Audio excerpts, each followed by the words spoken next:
मंडळी, लोकसभा निवडणुकीसाठीच्या जागा वाटपाचा कार्यक्रम आता अंतिम टप्प्यात आलाय। भाजपने देशभरात 195 उमेदवारांची पहिली यादी जाहीर करून राळ उठवून दिली आहे।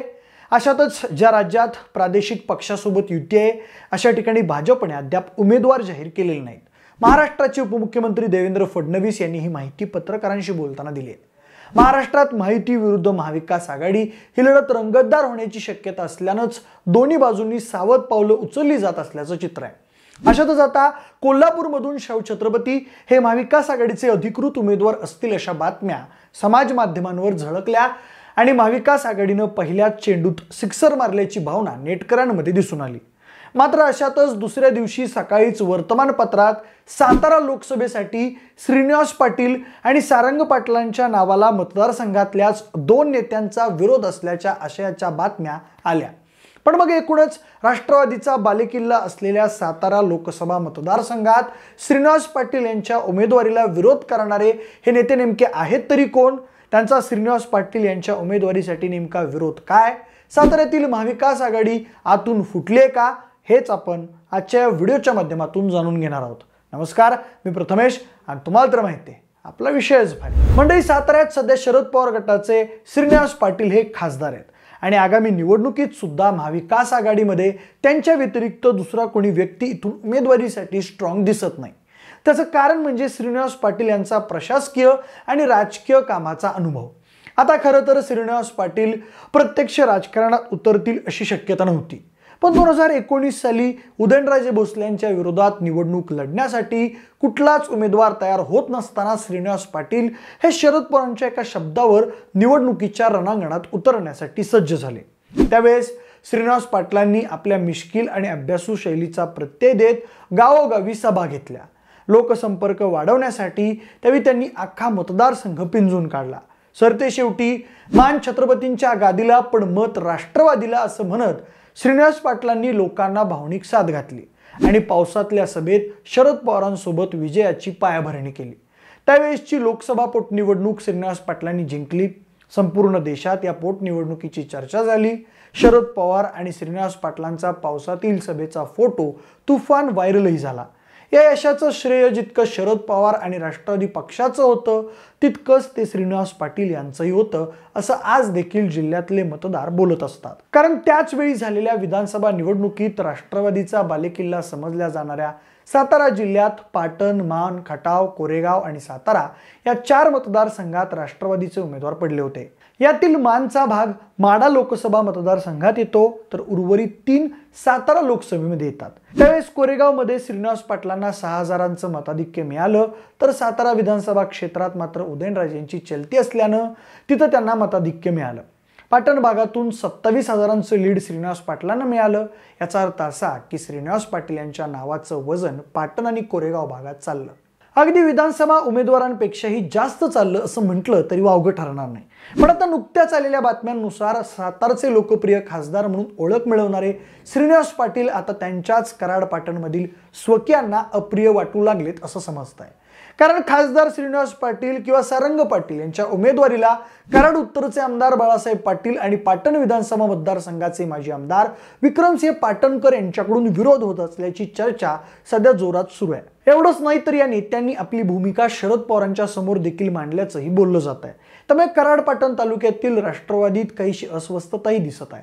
आता खरं तर राष्ट्रवादी काँग्रेसमध्ये नुकतीच उभी फूट पडली आहे। त्यामुळे जखम ताजी असतानाच आता नव्या दम्यानं तुतारी घेऊन लढणाऱ्या शरद पवारांसाठी राष्ट्रवादीचा बालेकिल्ला असणारा सातारा मतदारसंघ अत्यंत महत्त्वाचा आहे। म्हणूनच मग खरं तर अशावेळी शरद पवारांच्या राष्ट्रवादीसाठी ही खदखद चांगली आहे असं म्हणता येणार नाही। श्रीनिवास पाटलांना गतवेळी सर्वाधिक मताधिक्य देणाऱ्या कराड उत्तरमधून होणारा विरोध, पाटण मतदारसंघातील गुरगुरणारे सिंह या सगळ्याचा मेळ शरद पवार आता कसे घालणार हे पाहणं खरं तर औत्सुक्याचं ठरणार आहे। पण मग अशा वेळी पाटणकरांच्या आणि पाटलांच्या विरोधाची संभाव्य कारणं काय असू शकतात असा प्रश्न उभा राहतो। आता पाटणकरांच्या बाजूने विचार केला तर पाटण बाजार समितीच्या निवडणुकीत खासदार श्रीनिवास पाटील यांनी स्पष्ट भूमिका घेतली नाही ही गोष्ट पाटणकर पिता पुत्रांना खटकली असावी असं बोललं जात आहे। एवढंच नाही तर सातारा जिल्हा मध्यवर्ती बँकेच्या निवडणुकीतही स्वतः सत्यजित सिंह पाटणकर रिंगणात होते, तेव्हाही श्रीनिवास पाटील यांनी जाहीर भूमिका घेतली नव्हती आणि पाटण मतदारसंघात निधी वितरित करताना पाटणकरांशी समन्वय साधला गेला नाही, ही देखील पाटणकरांच्या नाराजीची कारणं असू शकतात असं बोललं जात आहे। त्यानंतर बाळासाहेब पाटलांच्या विरोधाची संभाव्य कारणं समजून घ्यायची म्हटलं तर कराड शेती उत्पन्न बाजार समिती निवडणुकीत खासदार श्रीनिवास पाटील यांनी स्पष्ट भूमिका घेतली नाही असं पाटलांच्या काही कार्यकर्त्यांचं म्हणणं आहे। तसंच सातारा जिल्हा मध्यवर्ती सहकारी बँकेच्या निवडणुकीतही स्वतः आमदार बाळासाहेब पाटील निवडणूक रिंगणात उभे होते। त्यावेळी श्रीनिवास पाटील यांनी स्पष्ट आणि जाहीर भूमिका घेतली नाही आणि पाटणप्रमाणेच कराड उत्तर विधानसभा मतदारसंघातही निधी टाकताना त्यांना विचारात घेतलं गेलं नव्हतं असं देखील बोललं जात आहे। पण मग नेमकं खरं कारण काय हे मात्र अजून समजलेलं नाहीये। पण मग आता दुसऱ्या बाजूला केवळ आपलं उपद्रव मूल्य दाखवण्यासाठी श्रीनिवास किंवा सारंग पाटील यांना विरोध करण्याचं काम पाटणकर करत आहेत का असा देखील प्रश्न उपस्थित होतोय। काहींच्या आरोपानुसार हे दोन्ही नेते महायुतीला पूरक भूमिका घेऊ लागलेत, यात ते कोणाचा फायदा करून देऊ इच्छितात हे शोधावं लागेल। असो, पण फक्त पक्षाच्या ताकदीवर आणि शरद पवारांविषयी जनतेत असलेल्या सहानुभूतीवर निवडणूक जिंकण्याचं स्वप्न बघत पाटणकर यांनी आगामी काळात उमेदवारी मागणं हे धोकादायक ठरू शकतं असंही काही राजकीय जाणकार सांगतायत। आता कराड उत्तर भागातून 2019च्या लोकसभा पोटनिवडणुकीत श्रीनिवास पाटील यांना 50,000चं लीड मिळवून देण्यात बाळासाहेब पाटील यांचा वाटा मोलाचा असला तरी त्यांचा श्रीनिवास पाटील कुटुंबातील उमेदवाराला असलेला विरोध समजण्यापलीकडे आहे। बाकी महायुतीकडून उदयनराजेंना तिकीट मिळालं तर त्यांचा सामना करायला श्रीनिवास पाटील यांच्या व्यतिरिक्त योग्य उमेदवार शोधून सापडणार नाही, हे सत्य बाळासाहेब पाटील नाकारू शकत नाहीत। याशिवाय नितीन काका पाटील यांना महायुतीकडून उमेदवारी मिळाली तर त्यांना लढत देण्यासाठी ज्या नावांची चाचपणी महाविकास आघाडी करेल त्यात सारंग पाटील यांच्या नावाची चर्चा होणार, हे वास्तव सुद्धा बाळासाहेब पाटलांना स्वीकारावं लागेल। या दोन प्रकरणात विरोधाचा सूर पाहायला मिळाल्यानंतर आता सातारा लोकसभेसाठी सुनील माने हे राष्ट्रवादीच्या विद्यमान जिल्हाध्यक्षांचं नावही इतक्यातच चर्चेला आलंय। बाळासाहेब पाटील आणि सत्यजित सिंह पाटणकर यांचं या नावाबद्दल काय मत आहे हे नेमकेपणाने सांगता येणार नाही। पण मात्र जिल्ह्यातील वातावरण पाहता उदयनराजे किंवा नितीन काका पाटील या महायुतीच्या उमेदवारांच्या विरुद्ध सुनील माने हे दुबळे उमेदवार ठरतील अशी शक्यता राजकीय जाणकार वर्तवत आहेत। एखाद्या मतदारसंघात आमदारकीची जागा मागण्यापर्यंतचं धाडस सुनील मानेंनी केलं तर ते एक वेळ मान्य करता येईल, पण लोकसभेचं तिकीट हे त्यांच्यासाठी लहान तोंडी मोठा घासच आहे असं देखील राजकीय जाणकारांकडून बोललं जात आहे। मागील 5 वर्षात महाराष्ट्राच्या राजकारणाची जी शक्ल झाली आहेत ती पाहता निवडणूक लढण्यासाठी स्वतःची वैयक्तिक ताकद असणं गरजेचे आहे आणि ती असली तरी त्याला जनतेची साथ मिळणं ही तितकंच आवश्यक आहे, हे शरद पवारांइतकं कोण ओळखू शकेल। म्हणून तर सध्या अशी साथ असलेला एकमेव उमेदवार म्हणून श्रीनिवास पाटलांकडेच बघता येतं। आता नंतर प्रश्न उरतो तो सारंग पाटील यांच्या नावाचा।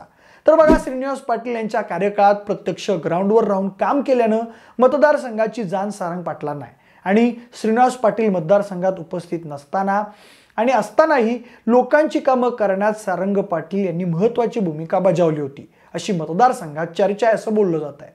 त्यामुळे अगदी सुनील माने, सत्यजित सिंह पाटणकर, बाळासाहेब पाटील, शशिकांत शिंदे, दीपक पवार किंवा दुसऱ्या फळीतील इतर कार्यकर्त्यांच्या मनातही याबाबत दुमत असण्याचं कारण नाही। त्यामुळे सारंग पाटील यांचं नाव महाविकास आघाडीच्या यादीत श्रीनिवास पाटील यांच्या नंतर 2 नंबरला आहे असं बोललं जात आहे। आता बारामती आणि सातारा लोकसभा मतदारसंघात शरद पवारांच्या उमेदवारानं आजपर्यंत पराभव पाहिलेला नाही।